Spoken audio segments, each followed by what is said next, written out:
When life as you know it suddenly changes, when the lights go out, memories blur, and even your own body feels unfamiliar, how do you find the strength to rebuild?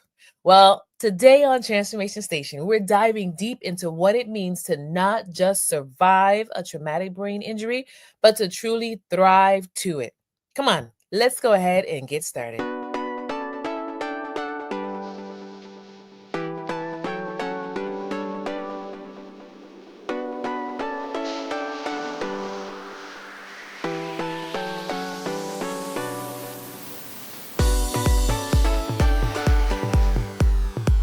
Welcome back to Transformation Station, the podcast where we explore real stories of growth, healing, and the power of human transformation. I'm your host, Adrienne Benson, and today we're exploring a journey that tests every part of what it means to be human, recovering from a traumatic brain injury or TBI.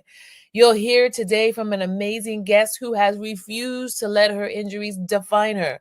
And whether you're in the midst of your own recovery, supporting someone who is, or just looking for proof that some resilience actually works, this conversation is for you. So let me tell you a little bit about our guest today. Her name is Kelly Tuttle, and she joined the Head Injury Survivors Club in 2015, the night after another car pulled in front of her as she was driving. It wasn't until 3 months later that she realized that something serious was wrong. Kelly's traumatic brain injury, TBI, marked the beginning of a new life and personal journey of self rediscovery. A neurology nurse practitioner, Kelly has a front row seat to observe patients struggling with many of the same things she experienced in her recovery. And she strives to share her coping strategies and tools and help them to continue to work and study while heal. I am so excited about this conversation. Kelly, welcome to Transformation Station. Well, thank you for having me, and what a wonderful introduction. Thank you. Absolutely. Well, listen, Kelly, I know that this is a conversation that many times as leaders, we don't really have an opportunity to have, but it's so important because there are many of us as leaders who have had traumatic injuries and we're fighting through, struggling through, wrestling through, trying to journey through, and or we are leading teams with individuals on our teams that also have had some sort of traumatic brain injury or traumatic physical injury. And it's really important for us to have this conversation so that we understand what resilience, what support, what courage looks like. So I want to start off by asking you this question. Can you take us back to the moment of when your life changed, when you first experienced your traumatic brain injury, and can you share with us your personal journey with TBI and its impact? I'd love to. So, my story starts with the thunderous clap of metal and the shattering of glass, and Mm, people coming out of their homes to see what's gone on. Traffic was stopped, and I had crashed with another car that had pulled out in front of me suddenly. And I thought, even though it was a really bad car accident, that I would just shake it off mhm, and I would go back to life. And so I went to work the next day, and I work with registered nurses and nurse practitioners, and they noticed that there was something wrong, that my speech wasn't correct, and my personality was off. And so they impressed upon me to see my general practitioner the next day. mhm, And I did. I was diagnosed with a concussion mm, and taken off work for a couple weeks.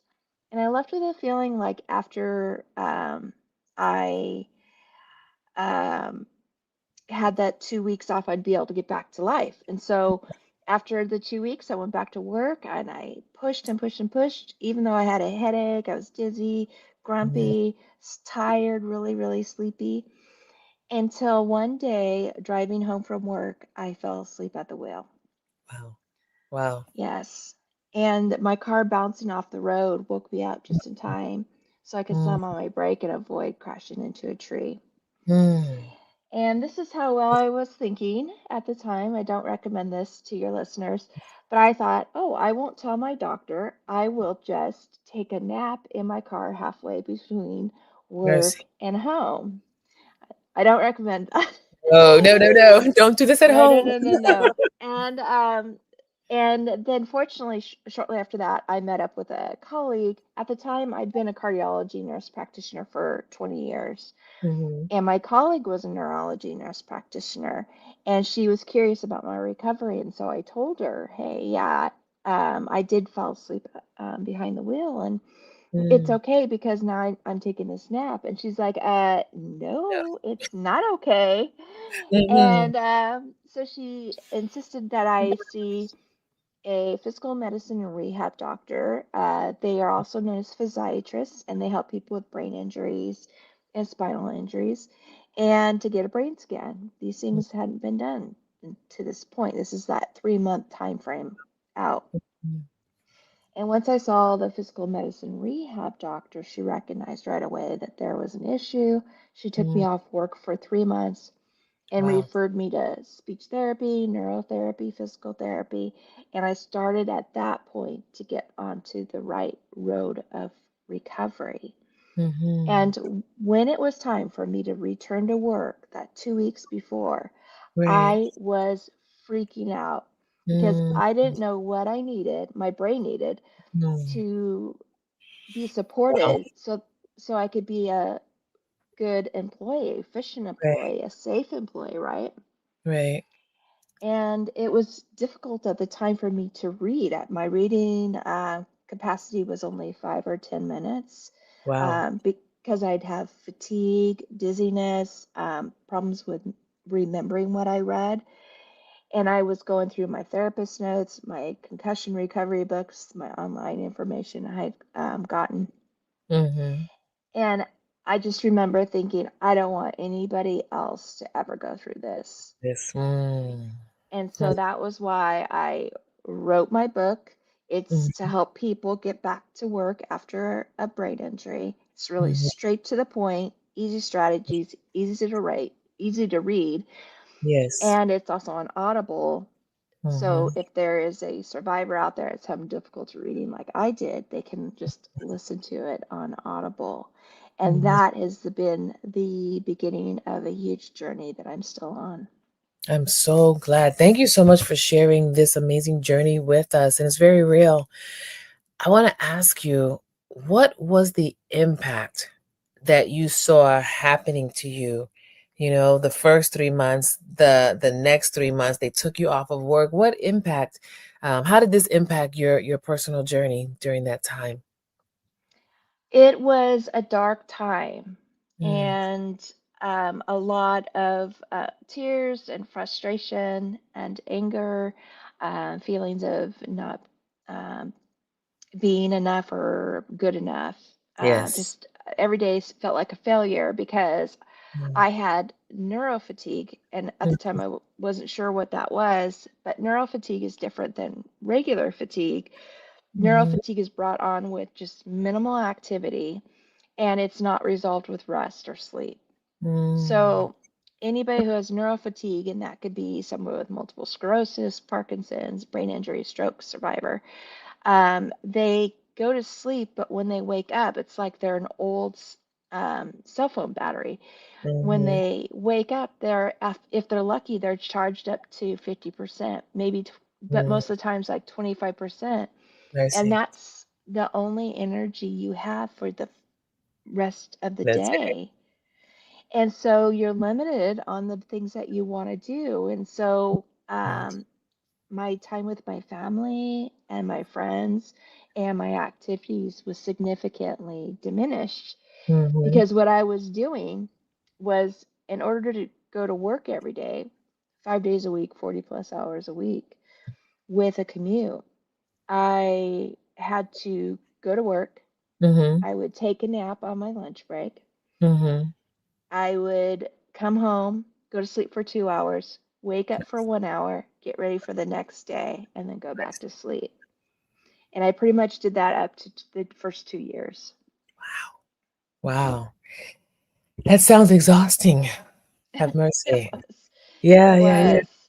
Yeah, I'm thinking about the impact though, when we are tired, that directly impacts our mood, it impacts our courage, right? It impacts our resilience. And so I want to ask you this question on in those early stages, what did resilience look like for you, right? And how has your understanding of resilience evolved over time? But let's start with the first part. In those early stages, right? The neuro fatigue, what did resilience look like for you? It was, it, I found my resilience and my recovery with journaling.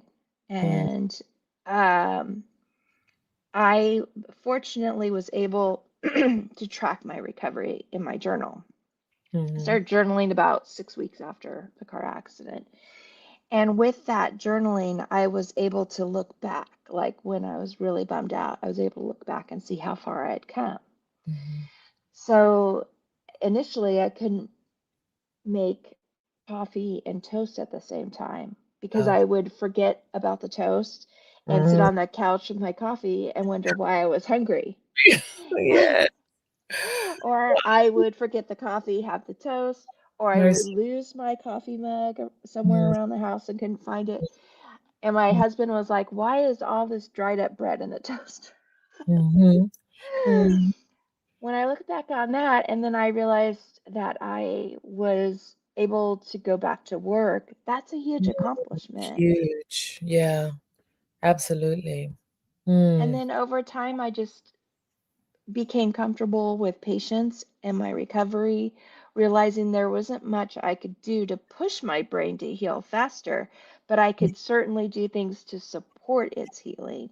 mm, And so I just got comfortable with more of a slow pace in life, more mhm, simplicity, mhm. patience, and appreciation, with gratefulness, practicing mindfulness, being in Yes. the moment, not living in the past, not living in the future, and just all these like tiny baby steps to help understand what my brain was doing to recover, what I could do to support it, and to build my mindset and my emotional intelligence. Mm, I love this. Kelly, here on Transformation Station, we always give those in this community an opportunity to stop and reflect, do some assessment as they're listening to the podcast episode. And so we want to ask you, the those who are listening and those who are watching, as you journey through your own traumatic situations, your own life challenges, what does resilience look like for you? And how will your understanding of resilience, that bounce back mentality, that I won't quit, I'm not giving up, that being compassionate, kind to yourself, how can that evolve over time? As you were talking, Kelly, one of the things that I thought about when we talk about resilience is, we have to sometimes redefine progress. And I heard you talk about that, progress. One person may say, this is what progress looks like. That doesn't mean that that has to be your journey. We take small steps, right? It's not about the big leaps, it's about the consistent wins, right? Remembering a word, walking just a little bit further, right? Getting through the day without being overwhelmed, remembering the coffee and the toast, right? Progress, redefining it. I love the fact that you said the fact that you were able to go back to work. Progress. Like that's Hmm. huge.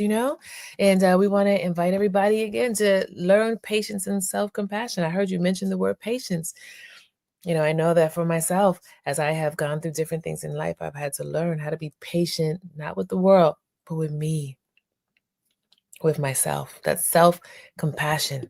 And Kelly and I want to invite you to be patient with yourself because progress sometimes can be frustrating. And then, Kelly, another one that I thought about, I'd love to hear your thoughts on it, accepting a new normal and making it meaningful. Did you experience that at all over your journey? Exactly. Yes. So it is common after a brain injury that people will feel like they're living with a stranger in their mind, that they don't know themselves, that the person died that they were at that accident, and now they don't even know who they are when they're looking in the mirror. And that happened to me. I had Mm, personality changes. And what helped me was one day, for some reason, I decided I wanted to write all the stuff I was passionate about and Mhm. valued my plans and goals before the car accident. And then on the right side of the paper, I wrote down all the things I'd gained from Mhm. my brain injury. And some of those I'd mentioned, a slower pace in life, being more grateful, practicing mindfulness, being Mhm. more intentional with the decisions and steps I took in my life. Whereas before, I was goal driven, on the go, active, out of the home, traveling, visiting with friends and family, volunteering in my community. I had been a president of the nurse practitioner group here in Sacramento, California, Mhm. and I'd also taught on Friday nights women's beginning Brazilian Jiu Jitsu. Mm. So I was really out there. And then the accident happened, bam, I was I stopped in see. my tracks.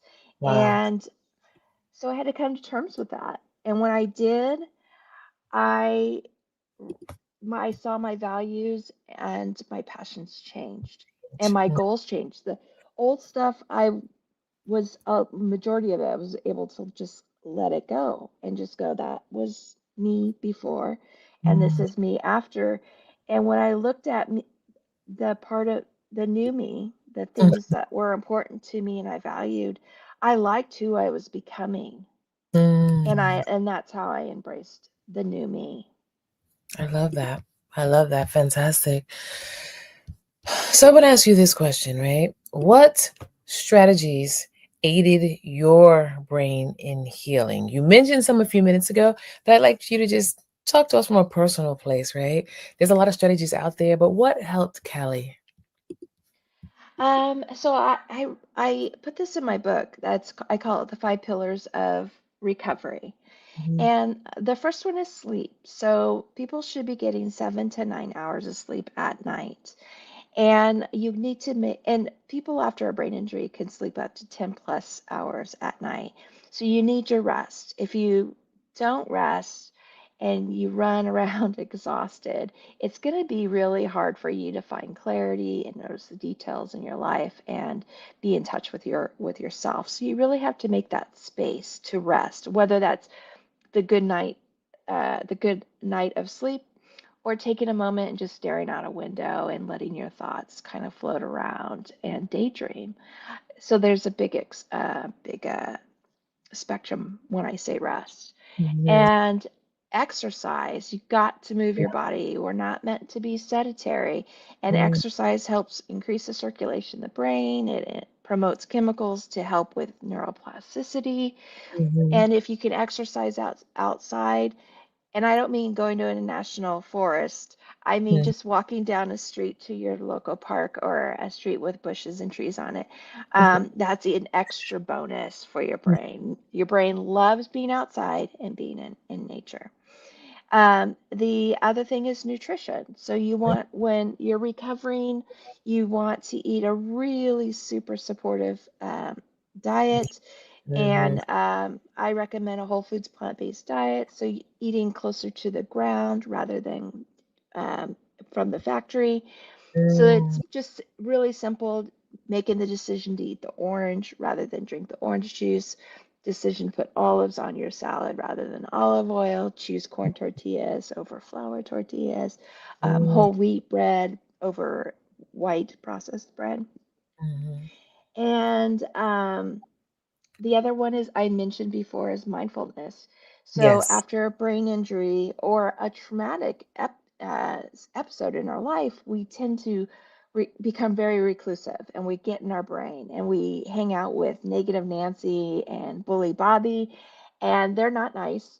And mindfulness will help you get away from those two Mhm.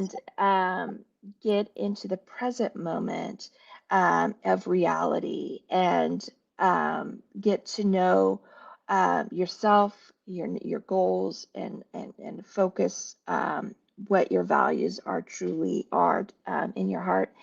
And mindfulness can be as complicated as meditation and yoga to as simple as sitting on your deck and listening to the dogs bark in your neighborhood, the kids playing, smell the breeze, feel the sun on your face, just taking that moment to just kind of ground yourself and appreciate your surroundings. And then Mhm. the last pillar is financial wellness, Mm. which becomes an issue when you got to miss time from work. You're going to have loss of income. You're going to have increased, well, here in the United States, you'll have increased healthcare costs with copays, Mhm. um, maybe having to pay out of pocket to see providers that aren't covered on your insurance. And that really does eat away. There's changes in personality, so there can be impulse spending, spending too much. There's also the difficulty after a brain injury to be able to figure out what your budget is, what money's flowing in, and what's going out. That's really hard. Poor motivation, and because which can lead to late paying bills late or organizing the bills. Um, and there can also be a need to make a decision if you're going to continue to work. Is it going to be full time, part time? Are you going to have to plan for an early retirement? Are you going to have to change your occupation? And so that's the fifth pillar, financial wellness. Because if you're not financially well, it's going to be really hard to do the other four pillars. No, this is really good information. And to all listeners and viewers, I want to invite you to go back and watch the replay and write down each of the pillars. Let us know in the comments which pillar or which pillars resonate with you on your journey that you can actually use and utilize today. It's fantastic, Kelly. So I want to ask you this question. How can individuals manage common TBI symptoms, right? And we're talking to the individuals who are going through this journey, and then also the leaders who are leading individuals that may live with TBI. Right. So every TBI survivor, their experience is going to be just as unique as their personality. So Mm, recoveries will be different and symptoms will be different. What we say as professionals is once you've seen one TBI, you've seen one TBI. So for the survivor, it's really important for them to journal their symptoms and really monitor like how what the symptom is, what makes it worse, what makes it better, what have you tried that didn't work, what have you tried that does work. Really hone those in because um, when you take that information to your general practitioner based on your symptoms, then they'll know which therapist or person that's best for you to see. Let me mhm, give you an example. Dizziness. Lots of people complain of feeling dizzy. mhm, Dizzy, dizziness as a symptom is very nonspecific, and it can be caused by multiple kinds of illnesses. And so you really need to hone that down.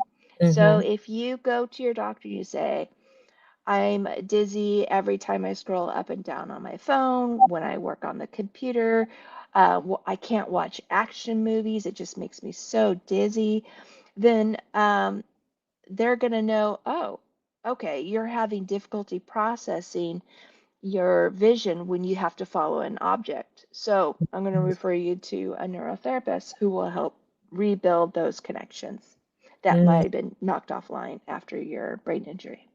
mm. This is really good and very practical. So let me ask you this question. What would you say are some keys for living fully after a head injury? Like not just surviving. Obviously, there's an element of survival initially, right? You just got to refigure things. But then once you're moving through that season, what would you say are some of the keys for living fully after a head injury? I would say the biggest tool is journaling Hmm. because journaling will help you get to know your symptoms. It's going to help you know what triggers your symptoms and what helps you support your brain when it needs it. It's going to put you in touch with your true values. And your true values will be your North Star when it comes to making decisions in your life and your career. It will help you get those crazy thoughts or frustrations out on paper, which Mhm. makes them less scary. Yes. when you look at them.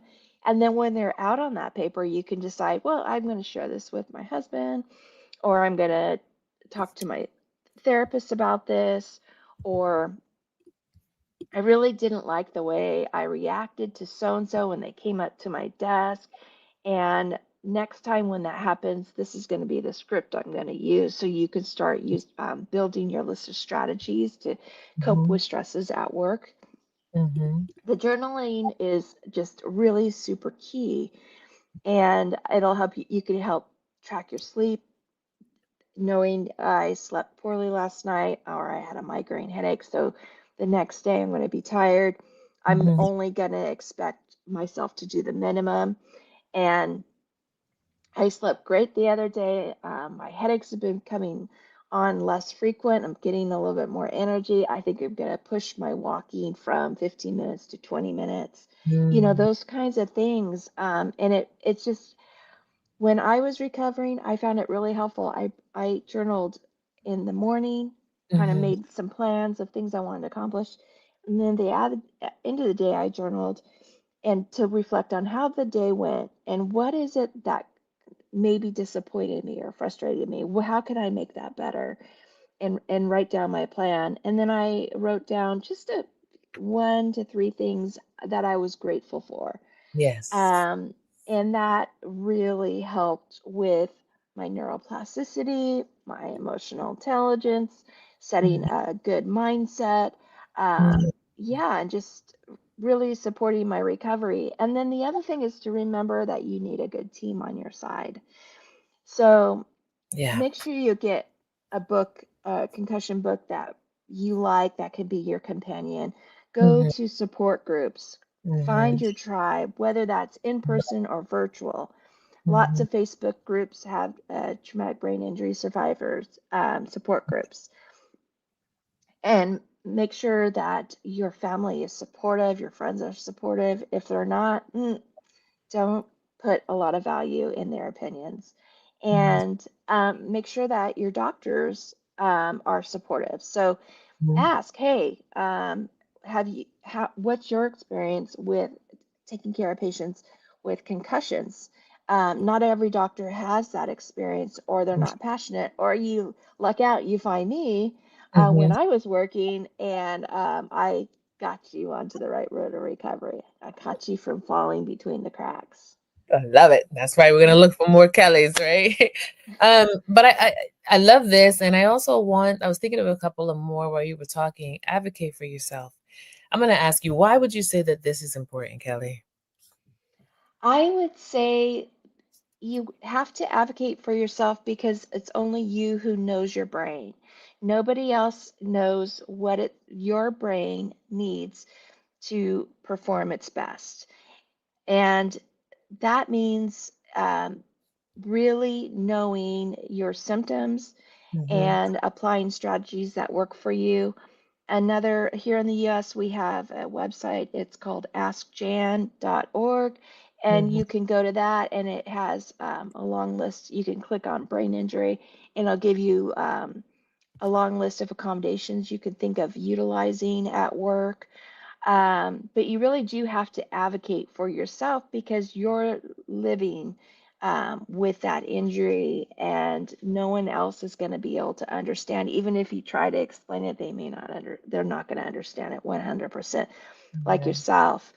Now, if you're a caregiver of a traumatic brain injury Yes. survivor, you have to advocate for them and yourself. And you can do that by journaling their progress, noting what makes them maybe their bursts of anger pop out, what helps settle them back down, and noting that and applying those strategies and taking those issues that you've written in the journal to your loved ones, caregivers, Mm-hmm. the doctors, the therapists, the psychologists. So that's a way that a caregiver can be an advocate, and a good friend can be an advocate. Like, Yes. um, they could say, Kelly, you're starting to look tired and getting grumpy. Why don't we rest Mm-hmm. and take a break? Mm-hmm. And that's always helpful too. Mm-hmm. I love that. One more I think it's important for us to talk about. Give yourself permission to experience joy. You think you mentioned something earlier as far as like our thinking. So many times as we're processing through difficult seasons, we feel like we can't allow ourselves to experience moments of joy, gratitude, joy, just being thankful and grateful, that we are alive, that we have family, we have community, we still got food to eat and clothes to wear. And, give yourself the opportunity to celebrate. Like we talked about celebrating the small wins, right? It's not easy, but when we celebrate joy, it keeps us at a place where we can be authentic, right? And still stay connected to us. I don't know. What do you think about that? I totally agree, and especially the way things are real stressful now in the world. And I had come up with an idea after hearing someone talk about the importance of joy. And as brain injury survivors, our brains will let us just keep working, working, working, and sometimes we forget those things that bring us joy. So I have been recommending people to make a list of things that brings you joy so that you can look at it every day and pick one that you're going to at least try to practice, and whether that's dancing or Mm-hmm. listening to music or reading a book or going outside and gardening. Have that list ready so you can reflect upon it at the beginning of the day. Maybe pick one or two to and remind yourself to take those moments of joy and enjoy and enjoy them. Yes, yes. Enjoy just being, give yourself a present by being present, right? Oh, I love that. As we turn the corner here, Kelly, I want to ask you one final question. What message of hope do you have for those navigating TBI, or as you said earlier, supporting someone's TBI recovery? There is hope, and you're not alone. And find your tribe. Don't be alone. Talk to somebody. But there is hope that you will get better, and it may be really quick within 6 months, or your journey may continue past 10 years, like myself.